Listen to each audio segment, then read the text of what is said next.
It's the small steps, ladies and gentlemen, the small things that add up to the big things. You're not going to change your life overnight because it didn't take one night for your life to get to where you are now, right? This is a culmination of 10, 20, 30, 40, 50, 60 years of you doing things in a certain way before you get introduced to information, before you start to be intentional about your life and your vision. So, of course, this stuff is going to be hard. Of course, there's going to be challenges. That old saying, right? Rome wasn't built in a day. But you heard Jocko say, right? But Rome also wasn't decayed and fall in a day either. It took years for that to happen, just like it took years to build it up. We're going through a process. You and I are going through a process where we are just unlearning and relearning new things. We're unlearning old programming, old ways of thinking, old habits, old mindsets, right? All the old things are going to die. They're going to become new, but you got to renew this stuff, right? Like you have to unlearn and relearn. And that's the process. It's not overnight, but as long as you stick with it, you can do it. Couple things I wrote down in there. Again, a lot of this stuff reminders. Remember, everything you do has a consequence, whether it's intended or unintended. There's a consequence to it. There's a consequence to your actions, your habits. There's a consequence to how you treat people. Like there are consequences to all these things. There's consequences to all these things. And so you have to be mindful of the small things. Mel Robbins in there said, right, life is about 5 second decisions. 5 second decisions, right? That reaction and that stimulus and reaction time. How good are you at understanding that space, that delta between when something happens and your reaction to it, how you think about it, the story you tell yourself about it, those 5 second decisions that we're constantly making every single day. How aware are you of that stuff? Most of us know what we need to do. I tell you all this all the time. Most of us know what we need to do. The question is, are we doing what we know? Are we doing what we know? Are we putting ourselves in the position to get to that highest, grandest vision version of ourselves? It's an everyday thing. That's what I want y'all to understand. Because I, again, work in the money space. So, and I just had this conversation with somebody yesterday that sometimes the way our brains work when it comes to money is like, I had this lady, she had to take some money out of her savings and she was kind of hell bent on like replenishing her savings. And I was like, well, if you had to take money out of your savings, it's probably because you needed it. And so if you're going to just go put another $3,000 back in your savings, eventually you're going to touch it because you're going to need it again. So it's really just about saving consistently and building up the habit of saving so that when you have more money, you can put away more, but you won't need it. It's not about saving it and touching it, right? And that's very similar mindset to what we think a lot of times, right? We think that this personal development thing, this health thing, this spiritual, like it should happen quick. Like it should happen. Like if I do all this stuff, right? We live in this microwave society. If I do all these things, like it should happen. I should see the result. I went to the gym for 2 weeks. I should see the result. I started eating better for a month. I should see the result. This is years and years and years of being intentional. That's how you have to think about this. Your life is long. I was having a conversation with another buddy of mine. I was like, one of those dichotomies of life is long, but life is short, right? It's both. Both can be true. Life is very long, but it's also very short, right? So if you think about it in the ways of like, this is long, this is going to take some time, you'll start putting in the necessary efforts.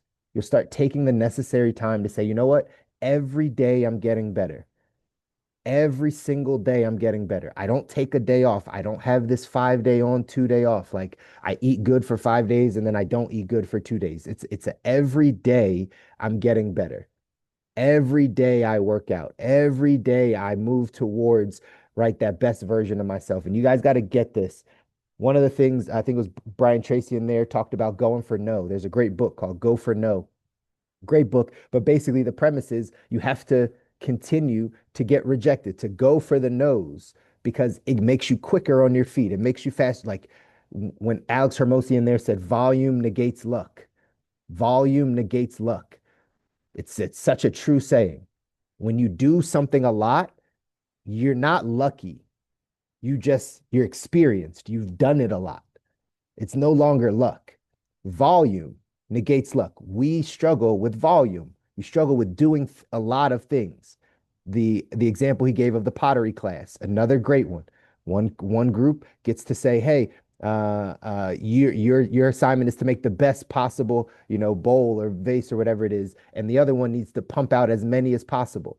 And what were the results? The people that pumped out as many as possible also had the best ones. That's right. And that's how we have to start thinking. It's by you doing a lot of it that you become better. My personal development journey started 11 years ago. You guys are just hearing me 11 years down the line, right? That's all. This is years and years of watching these videos and reading these books and right, getting around the right people and the mindset. That's all this is. And you guys will be there too as long as you're intentional about it. As long as you're intentional about it. The thing that I wanted to go through with you, because the guy in there, his name is Darren Hardy. He wrote a book called The Compound Effect. I took some notes on it just to give you the highlights of it because you kept hearing him talk about the compound effect, right? How things compound in your life, whether it be a small habit that turns into something big, whether, that's for the positive or whether it's the other side, whether it's the negative habit, the small setback, the small thing that then spirals into a completely different habit. People get this way when they talk about, right, when they have bad experiences with people. And then all of a sudden, one small thought, one small interaction turns into, I don't like people. But that was never really it. That's just kind of how you started to create this narrative. So in the book, The Compound Effect by Darren Hardy, highly recommend you read it. But here are some of the core things. It says the core principles of this book. Number one, small choices lead to big results. Small choices lead to big results. What small decisions are you making that are going to lead to the best version of you today?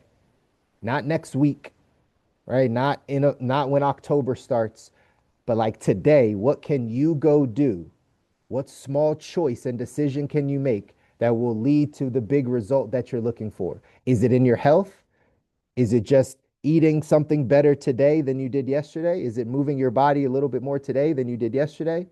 Is it in your spiritual life that you're reading your word or you're getting in devotion or you're reaching out to someone that's a prayer partner? Like a small choice you can make today in your business. Are you going to make that extra phone call today? Are you going to reach out to that person? Are you going to go put yourself in a position to get rejected?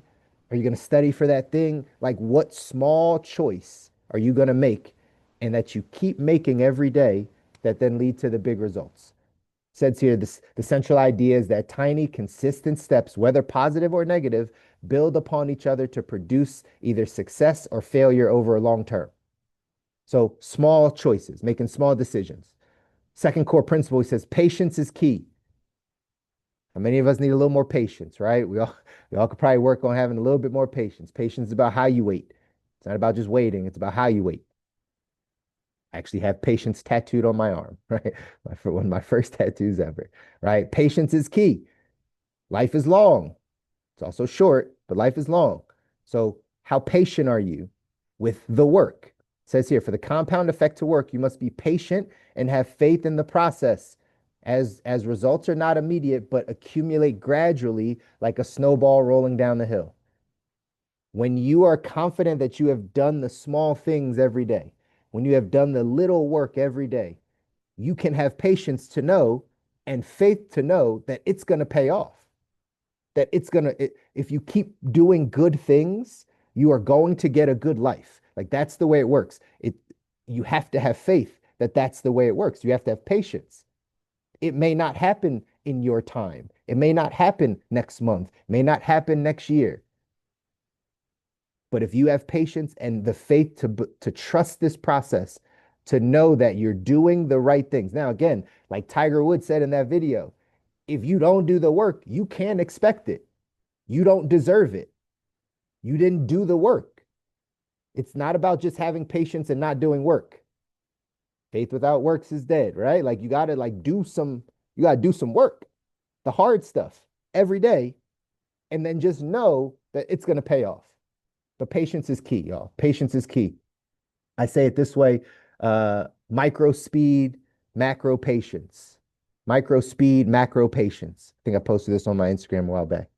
right? In the micro, in the day to day, you are fast, you are intentional, you're reading more books, you're consuming more audios, you're having more conversations. In the micro, you are moving quickly to put in the work. Macro, big picture, you're patient. If you're doing all the small things, right? Think of yourself as a farmer. Go back to the seed analogy. If you were just planting seeds every single day, all day long, just planting seeds, you can have patience and faith to know that you're going to have a harvest eventually because you know you planted thousands, hundreds of thousands, millions of seeds. So you can expect that there's going to be something there.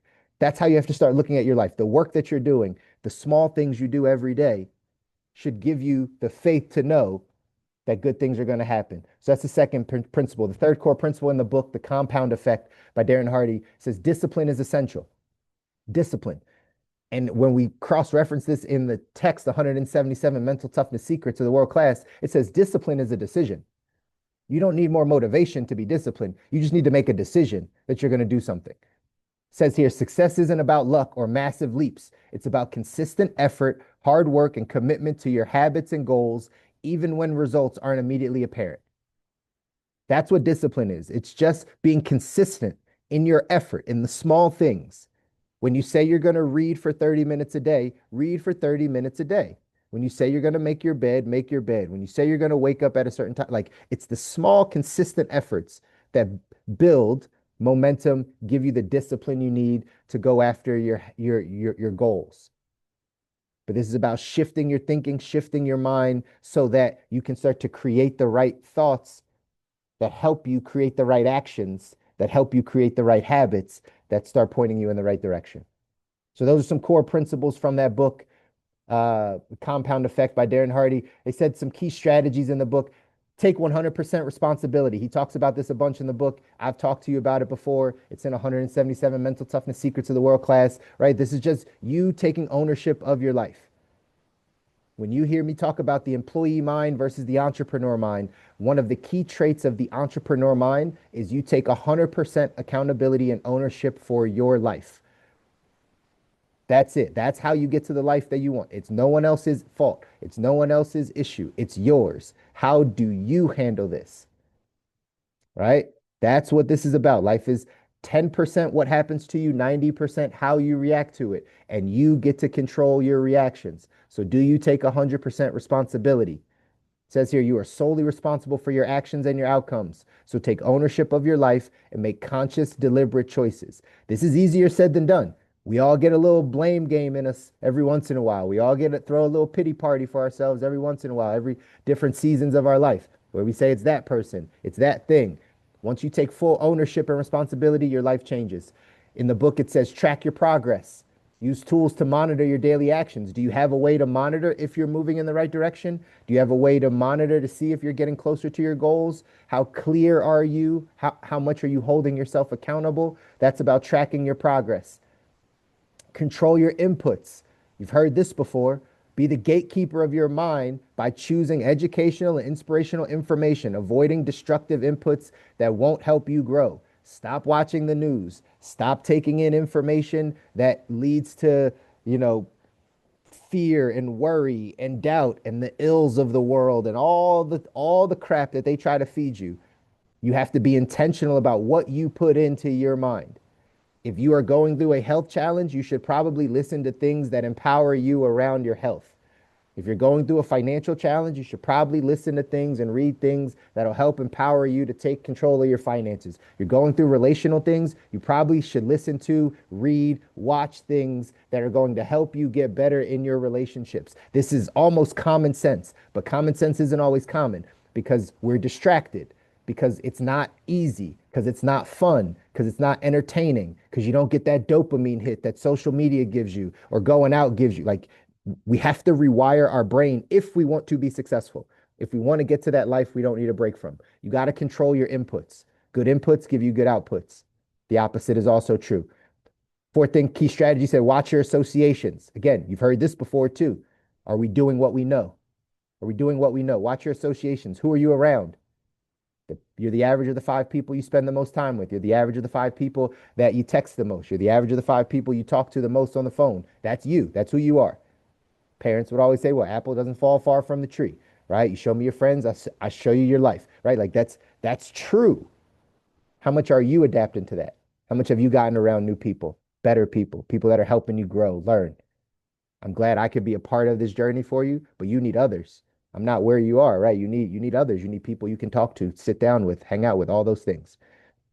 So watch your associations. Eliminate negative triggers, right? Identify what triggers your bad habits, the who, what, when, and why, and then remove them from your environment. This is intentional about how you get to the life you don't need a break from. You got to start to eliminate these things out of your world. And lastly, create an ideal lifestyle. Instead of focusing on career first, design the lifestyle you want and then build your business or career around that vision. This stuff sounds really familiar, don't it? I know. I've said it to you a bunch. There's not a lot of things we need to be successful. There's not a lot of things you need to do to be successful. It's small things, and you do those things over and over again. Be intentional and then start doing the necessary things to help you get to that life. Watch your inputs. Watch what you're watching, listening to, what type of information you're taking in. I used to cut people off. Told you guys this before. My wife used to hate that. I used to literally just walk out the room. It's super rude. I know. I get it. I was very serious about this. If you start talking all the gossip stuff, all this, I'm out. I don't even like say goodbye. I just leave. All right. Most people don't have that. I didn't care what people thought. It was my in-laws, right? It was not even my, right? It's not the people you want to impress a bit, right? I was just leaving. They took it a certain way. It's okay. It's okay. Why? Because 11 years later, right? Like here we are, right? With the right mindset, able to help out, right? All the things. You have to take that stand, y'all. You have to be intentional. You have to take your journey seriously. I love you guys. I want you to win.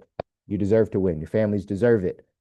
People are counting on you to get this information. They're counting on you to apply this. They're counting on you to read all the books and listen to all the stuff and do all the hard work, suffer a bit more. It's not going to be luck when you get there. It's not going to be luck to design that ideal life. It's not luck. It's you just have the volume. You've just been doing it more and longer than other people.